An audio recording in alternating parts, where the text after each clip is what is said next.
कांग्रेस नेता भाई जगताप जी हमारे साथ हैं, उनसे हम बात करेंगे। सर, जिस तरह से कुणाल कामरा की कॉमेडी सामने आती है, फिर शिवसेना का एक्शन आता है, तोड़फोड़ करती है। शिवसेना सत्ता में रहकर अगर इस तरह से कानून हाथ में लेती है तो इसे आप किस तरह से देखते हैं? नहीं, सवाल ये नहीं कि मैं किस तरह से, सवाल ये है कि आप लोग किस तरह से देखते हैं। मैं ये व्यक्तिगत मत लीजिए, नहीं, बिल्कुल, लीजिएगा। हाँ। इनके ऐसे बहुत सारे कांड है हाँ।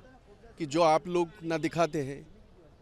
आपकी मैं व्यक्तिगत बात नहीं कर रहा हूँ, मैं जानता हूँ हाँ। ये सारे चैनल जिन्होंने खरीदे हैं ये इनके चेले चपाटे हैं, पर हकीकत लोगों के सामने जानी चाहिए, ये मेरा कहना है। और हकीकत ये है, आप सरकार में बैठे हैं, आप कार्रवाई करिए ना। जो आपको गलत लगता है, जो गलत चीज़ें अगर उसने कही है, क्योंकि मैंने सुना नहीं इसलिए मैं कह रहा हूँ, उसके ऊपर कार्रवाई करिए। आप खुद मुख्यमंत्री हैं, वो होम मिनिस्टर है, ये उप मुख्यमंत्री है, किसने रोका? पर तोड़फोड़ ज़रा भी नहीं, उसका समर्थन हो ही नहीं सकता।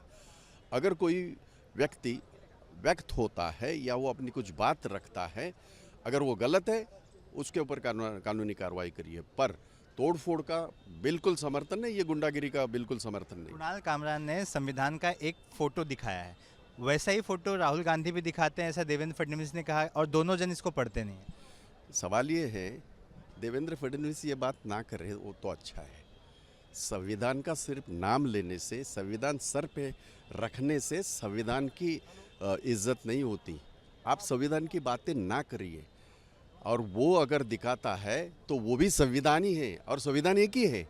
वो कोई आपके आरएसएस का अलग है, आपका अलग है और बाकी लोगों का अलग है, नहीं है। संविधान इस देश का एक ही है। डॉक्टर बाबा साहेब अम्बेडकर ने जो संविधान हमारे लिए लिखा है वो एक ही है। अगर वो कोई भी दिखाता है तो उसकी इज्जत करनी चाहिए। नागपुर हिंसा का जो मुख्य आरोपी है, अब उसके घर बुलडोजर चल रहा है। क्या यूपी पैटर्न लाकर महाराष्ट्र में ऐसा लगता है कि ज़्यादा जो हिंसा है, लॉ एंड ऑर्डर की सिचुएशन बिगड़ रही है, उसे सुधारा जा सकता है? यूपी पैटर्न लाने का क्या मतलब? नहीं भाई, यूपी पैटर्न ही है भाई, पूरे देश में है। आप देख लीजिएगा, यूपी बिहार तो हम हमेशा कहते हैं, अब ये महाराष्ट्र में वही बातें सारी हो रही है जिसका समर्थन नहीं होता। मैंने हमेशा कहा है, कोई भी गलत है तो उसके ऊपर कार्रवाई करिए, पर किसी तरह की गुंडागिर्दी और जोर जबरदस्ती आप, चूंकि आप सत्ता में हैं, आप नहीं कर सकते। और अगर एक के ऊपर कार्रवाई करते तो दूसरों के ऊपर भी कार्रवाई होनी चाहिए। ऐसे बहुत सारे हैं। यहाँ छत्रपति शिवाजी महाराज का नाम लेके यहाँ ये नारे लगाते हैं, और छत्रपति जी की बेइज्जती करने वालों को आप ये करते हैं।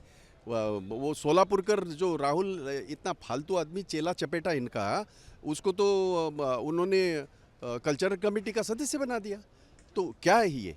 तो आपको जो न्याय है वो सबको एक तरीका आखिरी करना। सवाल पूछूंगा कि कुणाल की जो स्टूडियो भी लीगल है जहां पर ये हुआ है, और प्रताप सरनाइक ने कहा उस पर भी बुलडोजर चलेगा, बीएमसी से बात की। लीगल के ऊपर ऐसे नहीं होता। तो तुम क्या राजा बन गए क्या?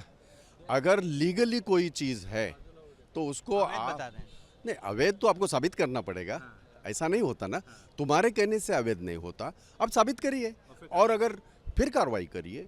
अवैध चीज़ का ना हम समर्थन करेंगे, कोई भी समर्थन नहीं कर सकता, पर सिर्फ आप मंत्री है इसलिए आप नहीं हम तो तोड़ देंगे, ऐसा कैसा कर सकते हैं आप? कैमरा पर्सन धर्मेंद्र पांडे के साथ Suraj Ojha, UP news, Mumbai. For exclusive and insightful videos, subscribe to our new channel ABP Live Premium.